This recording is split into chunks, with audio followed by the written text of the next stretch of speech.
And I want to show you, we've run out of elastic. So creative ladies have gotten ponytail holders and put for the elastic pieces, and they are amazing. They're comfortable.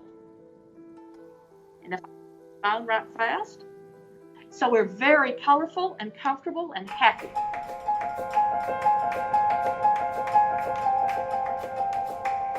Sewing is one of the world's oldest art forms. From sewing by hand to sewing with machines, the craft has never faded. The buttons are sewn on, and then each suit is checked for size and fit. Today, the trade is now being used as a last resort for our heroes who are on the front line battling an invisible enemy. We discovered the need from a director's meeting, and I went and purchased a football field length 100 yards of fabric. That is Kim Modisette, Director of Volunteers at Midland Memorial Hospital in Midland, Texas. Midland was impacted by volunteers because they're not allowed to work at the hospital for their safety. They're home and they're anxious to get things done. In the meantime, I've had a bunch of them sewing. They have been making surgical masks. We have cut 2,300 of them.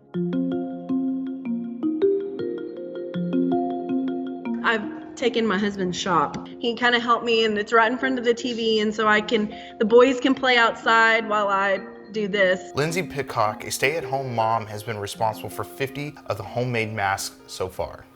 As much as people say people are selfish, they only care about themselves, this is generations of people coming together to band together, to be the hands and feet of Christ, to show other people, like, hey, you have God-given talents. Use those God-given talents for what He has given you. I brought 171 the other day, and before I could turn around, in 20 minutes they were gone. They were, oh my Lord, you're protecting me. Can I have these? They were so amazed that we were just giving them away. And we did. They were thrilled. Thank you for helping protect me.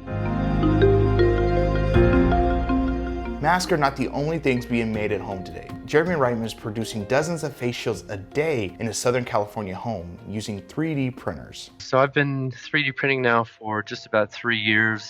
Primarily we got it just to play around with the kids. We print out little toys here and there. We made some pretty cool remote control airplanes with the printer as well. And what was once a hobby has now turned into a call of action for Jeremy and his family. I was on Facebook and I saw a post from a friend who's a nurse over in the ICU department, and she had shared with her friends that they were in dire need of personal protection equipment, PPE. I thought, hey, this could probably be printed on a 3D printer.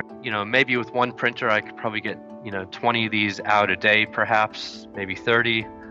And I decided to put together a campaign to see if I could actually raise funds to buy more printers, because the only thing that was limiting my output really was the amount of printers I had.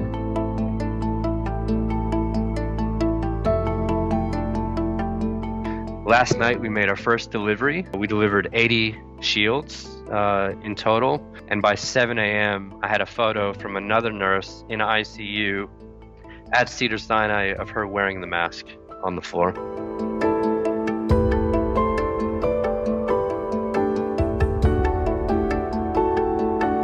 And our goal is to be printing roughly 300, possibly 350 shields per day. It's like, what is one thing that I can control? And this is what I can control. I can control helping others. Whether it's sewing masks, whether it's 3D printing stuff, whether it's delivering these items, anyone can have an impact. The CDC does say that individuals should use caution when practicing these options. In times like now, these are simple reminders that we could still make an impact while keeping our distance.